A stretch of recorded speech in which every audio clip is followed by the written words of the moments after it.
पेशाब का पानी नहीं पिया, तू जा यहां से, तेरा मुख देखना नहीं है। आप मेरे को लेने के लिए, शरीर जब तक अच्छा होता है तब तक बुद्धि बहुत बिगड़ी हुई रहती है, भक्ति नहीं करता है। शरीर जब बहुत बिगड़ जाता है तब बुद्धि थोड़ी सुधरती है। भीष्म पितामह को भगवान ने वरदान दिया था, अंतकाल में मैं आहूंगा। भीष्म पितामह का प्रेम बहुत बढ़ गया, पांडवों के साथ श्री कृष्ण भगवान वहां आए। सदैव देवो भगवान प्रतीक्षताम् करे वरम यावदिदं विनोम्यहम्। मेरे लिए भगवान आए, चतुर्भुज नारायण का दर्शन करते, भगवान भीष्म पितामह का दर्शन करते। भगवान जिसको आंख देते हैं, चार आंख जब एक होती है तब दर्शन का हमें मिले। भीष्म पितामह नारायण का दर्शन करते हैं, नारायण भीष्म पितामह का दर्शन। मेरे लिए भगवान आए। प्रभु ने स्मित हास्य किया है और भीष्म पितामह को कहा है, ये धर्मराजा को कुछ पूछने की इच्छा है, आपको पूछने के लिए आए हैं, आप इनको समझाओ। भीष्म पितामह ने वंदन करके भगवान को कहा है, धर्मराजा को जो पूछना हो सो मेरे को पूछे। मेरे मन में एक शंका रह गई, मैं किसको पूछने के लिए जाऊं? भीष्म पितामह बड़े ज्ञानी हैं, जगत में उनकी बहुत प्रसिद्धि है, ऐसा ज्ञानी पुरुष हुआ, बाल ब्रह्मचारी है। सभी को आश्चर्य होता है, भीष्म पितामह के मन में क्या शंका होगी? आपको कुछ पूछना है तो मेरे मन में एक शंका, मैं किसको पूछने के लिए जाऊं? भगवान ने स्मित हास्य किया और कहा, आपको जो पूछना हो मेरे को पूछो। भीष्म पितामह हाथ जोड़ करके भगवान को पूछते हैं, मेरे को बराबर याद है, जीवन में कभी मैंने पाप नहीं किया,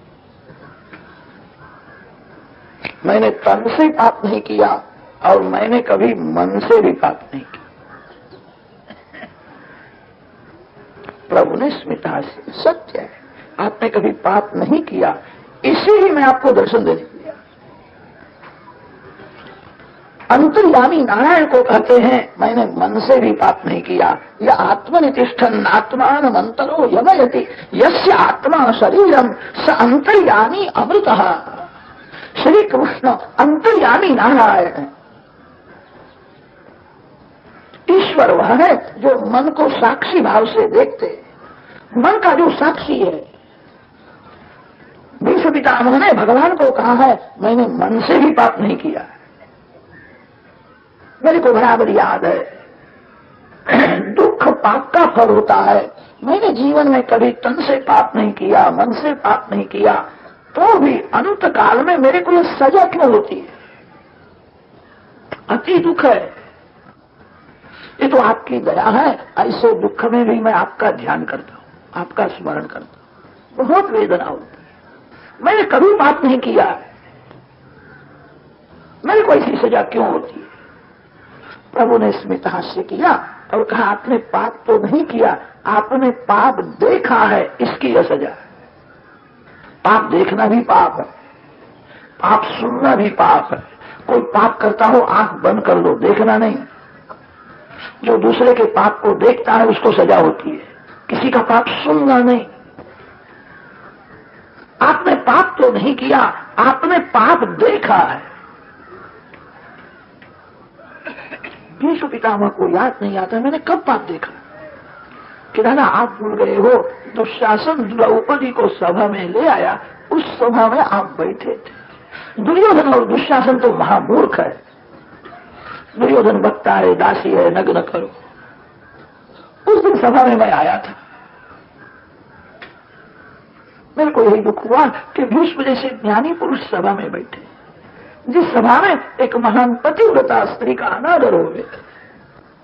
आपके जैसे ज्ञानी पुरुष वहां बैठ करके देखते हैं, आपने पाप देखा है, इसकी यह सजा। पाप देखना पाप है, अंधेर नहीं है, देर है। भीष्म पितामह को याद आया, सत्य है, उस दिन मेरी बुद्धि बिगड़ गई थी। दुर्योधन का अन्न खाया था, सभा में बैठने की जरूरत नहीं थी। पाप किया दुर्योधन ने, मैंने देखा, इसकी सजा हुई है। मेरे भगवान जो करते हैं योग्य है। भगवान की नजर पड़ी है, वेदना शांत हुई। भीष्म पितामह ने धर्मराजा को सुंदर उपदेश दिया है। फिर तो भीष्म पितामह आंख में से भगवान को अंदर ले गए। बाहर दर्शन करने के बाद अंदर दर्शन करो। आत्मस्वरूप में जिसको नारायण का दर्शन होता है उसको कभी भगवान का वियोग नहीं होता। जिसको भगवान का दर्शन बाहर होता है उसको भगवान का वियोग भी होता है। बाहर दर्शन करने के बाद उस स्वरूप को आंख में से अंदर ले जाओ। आत्मस्वरूप में नारायण का दर्शन करो। भीष्म पितामह अंत काल में भगवान की स्तुति करते हैं। इति मति रूप कल्पिता वितृष्णा भगवती सात्वत पुंगवे विभूमि। मैं शरण में आया हूं, मैं आपका हूं, कृपा करो। भीष्म स्तुति का विचार करने से ऐसा लगता है जिस ज्ञान में भक्ति का साथ नहीं है वह ज्ञान धोखा देता है। जिस योग में भक्ति का साथ नहीं है वह योग मरण को बिगाड़ता है। भागवत का सिद्धांत है ज्ञान और योग भक्ति से ही सफल होते हैं। जिसको भगवान के स्वरूप का ज्ञान हुआ है वो भगवान की भक्ति के बिना रह सकता ही नहीं। ज्ञानी ही भक्त होते। जिसको ज्ञान नहीं है वो संसार की भक्ति करता है। जिसको भगवत स्वरूप का बराबर ज्ञान हुआ है वो भगवान की भक्ति के बिना रह नहीं सकता है। कृपा करो, मैं शरण में आया हूं, मैं आपका हूं। भगवान ने स्मित हास्य किया और कहा, आज बोलते हो मैं आपका हूं। कौरव पक्ष में आप रहते थे और पांडवों के साथ आपने युद्ध किया। आपकी कौरवों में आसक्ति थी। कौरवों ने बहुत अन्याय किया था तो भी आप कौरव पक्ष में खड़े थे, पांडवों के साथ युद्ध किया था। आज बोलते हो मैं आपका हूं, शरण में आया हूं। आपकी कौरवों में आसक्ति थी। भीष्म पितामह ने कहा, ऐसा नहीं, मेरी आसक्ति श्री कृष्ण में थी। मैंने ऐसा विचार किया पांडव पक्ष में रह करके मैं कौरवों के साथ युद्ध करूं तो अर्जुन के रथ में विराजमान श्री कृष्ण का दर्शन बराबर होगा नहीं। आपका दर्शन करने के लिए मैं कौरव पक्ष में जाकर के खड़ा था। आपने अर्जुन को गीता जी में उपदेश दिया था, अर्जुन युद्ध करना है, मेरे को भूलना नहीं, सतत मेरा स्मरण कर, माम अनुस्मर युद्ध। मैंने निश्चय किया था भगवान का दर्शन करता हुआ मैं युद्ध करूं। कौरव में आसक्ति नहीं थी, मेरी आसक्ति पार्थ सारथी श्री कृष्ण में थी। पार्थ सारथी श्री कृष्ण का स्वरूप मेरे को बहुत प्रिय लगता। एक हाथ में लगाम है, एक हाथ में चाबुक है, एक हाथ ज्ञान मुद्रा वाला है और मैंने बराबर दर्शन किया है। आपने एक हाथ अर्जुन के मस्तक ऊपर रखा। अर्जुन का बाल बांका हुआ नहीं है। प्रपन्न पारिजाताय तोत्र वेत्रई कपाणये ज्ञान मुद्राय कृष्णाय गीतामृत दुहे नमः। भक्ति जब बढ़ जाती है तब भक्त और भगवान दोनों एक हो जाते हैं। आरंभ में भक्त और भगवान ऐसा भेदभाव होता है। भक्ति भेद का विनाश करती है। प्रतिदृशम नैकधार्कमेकम समधिगतोस्मि विधूत भेद मोह। अंदर नारायण का दर्शन करते हैं, बाहर नारायण का दर्शन करते हैं। दाहिने बाजू में नारायण है, बाई बाजू में नारायण है। भक्ति जब बहुत बढ़ जाती है तब जगत रहता ही नहीं है, भगवान ही बाकी रहते। अंदर बाहर नारायण का दर्शन करते हुए भीष्म पितामह भगवान के धाम में भीष्म पितामह कृतार्थ हुए हैं। धर्मराज्य की स्थापना की है। श्री कृष्ण भगवान द्वारका में आए। फिर परीक्षित का जन्म हुआ। जन्म होने के बाद बालक को याद आता है, माँ के पेट में 4 हाथ वाला तेजस्वी पुरुष मैंने देखा, वो कहाँ है? सभी को निहारता है, ये नहीं है, वो दूसरा है। परितः ईक्षते, जो सभी में भगवान को देखता है, जो सभी में भगवान को सोचता है। परीक्षित का सब भविष्य समझाया है। धीरे धीरे परीक्षित बड़े हुए हैं। विदुर जी का सत्संग हुआ, धृतराष्ट्र का उद्धार हुआ है। नारद जी पांडवों को सावधान करते हैं। पांडव परीक्षित को राज दे करके हिमालय में गए। केदारनाथ की पांडवों ने पूजा की। आज भी केदारनाथ के मंदिर में 5 पांडवों की 5 मूर्ति है, द्रौपदी की मूर्ति है। केदारनाथ में आज भी ऐसी मर्यादा है, शंकर भगवान की पूजा करने के बाद स्त्री हुए के पुरुष हुए शिव जी को आलिंगन देते। जीव भाव ही देह भाव है, मैं पुरुष हूं, मैं स्त्री हूं। एक देह भाव में ही जीव रहता है। सभी जानते हैं शरीर से आत्मा भिन्न है, तो भी देह भाव मरता नहीं है। मैं पुरुष हूं, मैं स्त्री हूं, इसी भाव में ही जीव रहता है। देह भाव शिव कृपा से मरता है, शिव भक्ति से देह भाव मरता है। पांडवों ने शिव पूजन किया है। 5 पांडव द्रौपदी के साथ भगवान के धाम में जाते हैं। 4 पांडव और द्रौपदी ने शरीर छोड़ा है और भगवान के धाम में गए हैं। एक धर्मराज ऐसे थे, सदे गए, शरीर छोड़ा नहीं। वेदांत का सिद्धांत है, ज्योत में ज्योत मिल जाती है, ठीक है। अरे ज्योत में ज्योत मिल जाए तो क्या आश्चर्य है। भक्ति में कैसी शक्ति है, भक्ति देह को भी दिव्य बनाती है। सतत भक्ति करने से देह दिव्य हो जाता है। धर्मराजा ने शरीर छोड़ा नहीं है। कलयुग में तुकाराम महाराज सदे गए, शरीर नहीं छोड़ा। आम्ही जातो अमुचा गावा, अमुचा राम राम घ्यावा, आजूबाजू होतो तुमच्या गावी, आता कृपा असो दे। आता नाही जाणे येणे, सहज खुंटले बोलणे, रामकृष्ण विठ्ठल बोला, तुका जातो वैकुंठाला।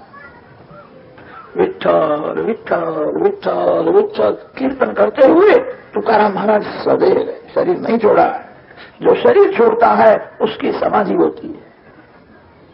शरीर छोड़ता है उसका श्राद्ध भी करना पड़ता है। तुकाराम महाराज का श्राद्ध नहीं, तुकाराम महाराज की समाधि नहीं।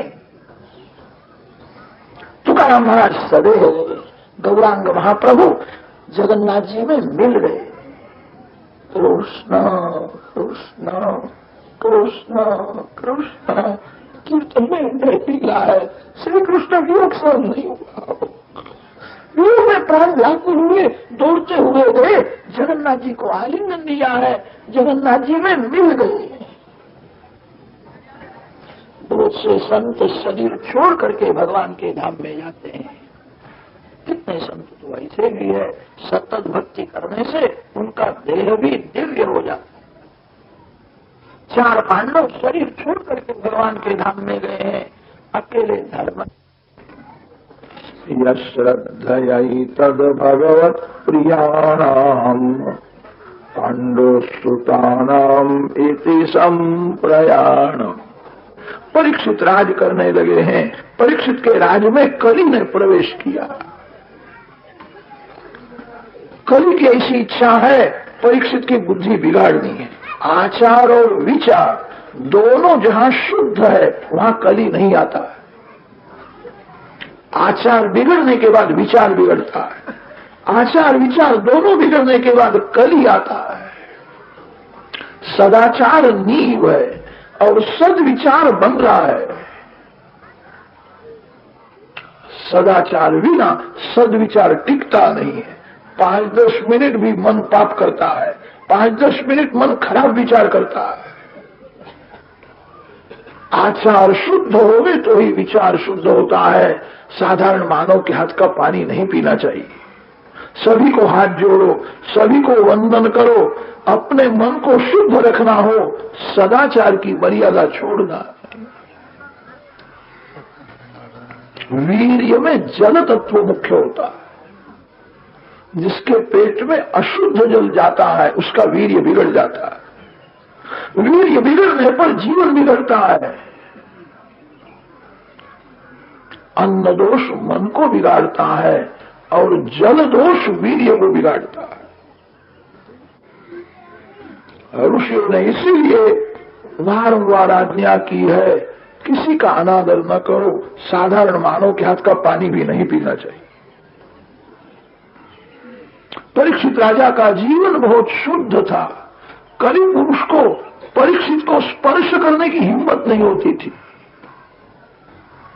महाभारत में नल राजा की कथा आती है। नल राजा धर्मात्मा थे, कली उनके पीछे पड़ा था। ये कोई पाप करे, भूल करे तो मैं उनके शरीर में प्रवेश करूं। बहुत ठंडी पड़ी थी। रात्रि के समय में लघु शंका करने के बाद पांव की शुद्धि बराबर नहीं की, इसलिए कली ने पांव में प्रवेश किया, बुद्धि बिगाड़ दी है। दीर्घ शंका लघु शंका करने के बाद हाथ पांव की मुख की शुद्धि करो, ज्यादा नहीं तो 5 कुल्ला करना ही चाहिए। आप तो सब करते ही होंगे, ज्यादा आपको करने की जरूर नहीं। करते न हो तो करो। जिसका आचार शुद्ध नहीं है उसके बुद्धि में पवित्र विचार रहता नहीं। आचार बिगड़ने के बाद विचार बिगड़ता है। आचार विचार दोनों जब बिगड़ जाते हैं तब घर में कली आता है। कली पुरुष ने माया बताई है। गाय को एक शूद्र मारता है, बैल को 3 पांव उसके काट डाले हैं, उसको मारता है। राजाओं को पदवी है गौ ब्राह्मण प्रतिपाद। राजा लोग बहुत सावधान रहते हैं, मेरे राज में गाय दुखी न हो। गाय घास खाती है और दूध देती है। गाय माता के बहुत उपकार है। भैंस का दूध चर्बी को बढ़ाता है और गाय माता का दूध शक्ति को बढ़ाता है। भैंस का दूध बुद्धि को जड़ बनाता है और गाय माता का दूध बुद्धि को शुद्ध करने वाला है। भैंस का दूध बहुत पीने लगे तभी से लोगों की बुद्धि भैंस के बच्चे के जैसी होने लगी। गाय माता का बालक शुद्ध होता है, पवित्र होता है, चपल होता है। सभी लोग गाय माता का दूध पीने का आग्रह रखे तो गाय की सेवा होगी। देश में जो अनर्थ हो रहा है वो अनर्थ अटक जाएगा। गौग्रास देना चाहिए, गाय को अर्पण किए बिना नहीं खाना चाहिए। गाय पशु नहीं है, तुलसी जी झाड़ नहीं है, श्री गंगा जी श्री यमुना जी पानी नहीं है। उनका बहिरंग स्वरूप ऐसा लौकिक के जैसा दिखता है। तुलसी जी को कभी झाड़ मानना नहीं, गाय को पशु समझना नहीं। गावो विश्वस्य मातरः। मेरे राज में गाय को बैल को कौन त्रास देता है। सत्य दया तप और पवित्रता धर्म के 4 अंग है। कली ने 3 पांव काट डाले हैं। कलियुग में धर्म केवल दया दान के ऊपर टिकता है। तेरे पांव किसने काट डाले, तेरे को कौन त्रास देता है। पापी के सन्मुख अंगुली बताना भी पाप है, पापी का स्मरण करना भी पाप है। आप कभी दारू को नहीं छूते हो, दारू पीने वाले को याद करो तो दारू आपके मन में आ जाएगी। आपने दारू को स्पर्श नहीं किया, यह दारू पीता है ऐसा बोलो कि सुनो, सूक्ष्म रूप से दारू आपके मन में आ जाएगी। धर्म की गति अति सूक्ष्म है, पापी का स्मरण भी न करो।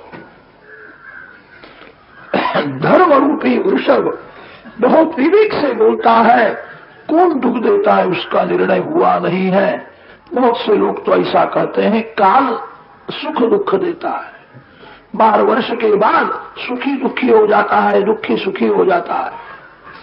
कितने लोग कहते हैं कर्म से जीव सुखी दुखी होता है, कितने लोग कहते हैं ना काल से नहीं, कर्म से नहीं, स्वभाव से जीव सुखी दुखी होता है। जिसका स्वभाव सरल है, जिसका स्वभाव बर्फ के जैसा ठंडा है, जहां जावे वहां शांति है। जिसका स्वभाव कड़क है वह जहां जाता है हृदय को जलाता है। बहुत से लोग भोजन के समय में हृदय को जलाते हैं, रामरस कम है, दाल तो बहुत ठंडी है, तो दाल ठंडी है तो तू काहे को गर्म होता है, तू ही ठंडा हो जा। स्वभाव से जीव दुखी होता है। कौन दुख देता है उसका निर्णय अभी तक हुआ नहीं है, आप ही विचार करो। परीक्षित को आश्चर्य हुआ, यह धर्म तत्व को जानने वाला कोई महान पुरुष है। कली को मैं सजा करूंगा, कली को मारने के लिए तैयार हुए हैं। कली ने कहा मैं शरण में आया हूं, मेरे को मारना,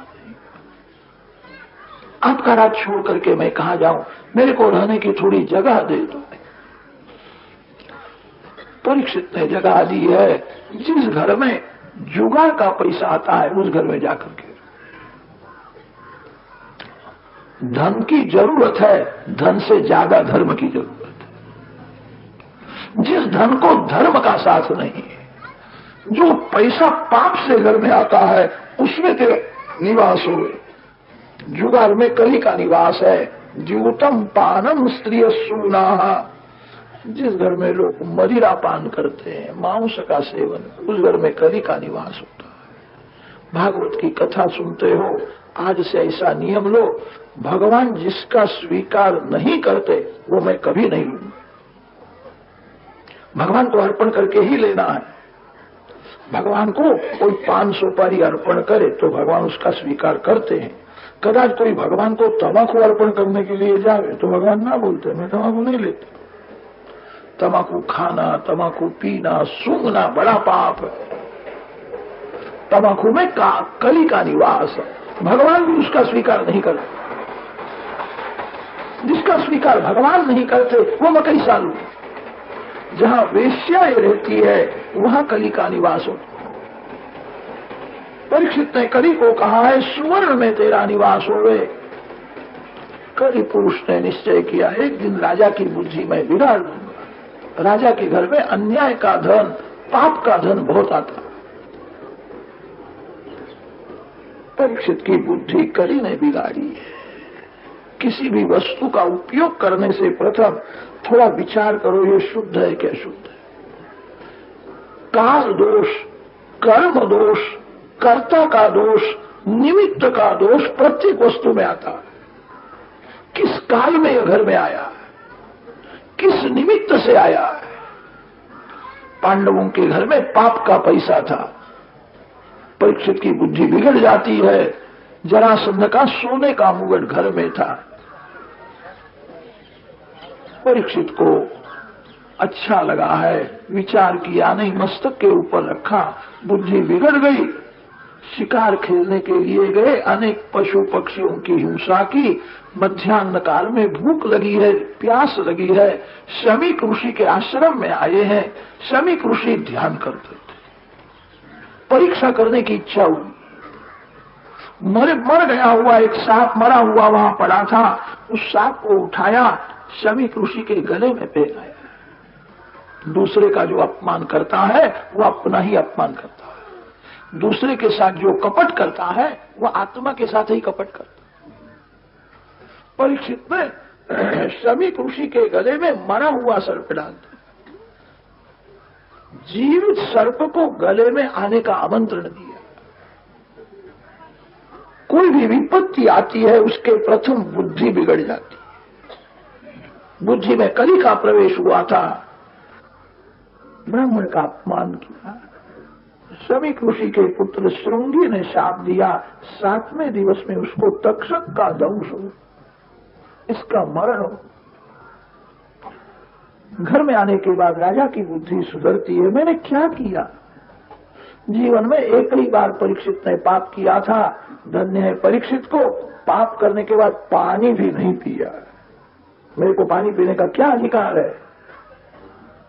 पाप करने के बाद उपवास करना चाहिए। जिस दिन पाप होवे उस दिन एकादशी करो, उपवास करो। उपवास करने का तो सिंगाड़े का हलवा खाना नहीं हो। भूख प्यास सहन करो। मैंने आज पाप किया, मैं झूठ बोला, आज मैं खाऊंगा नहीं।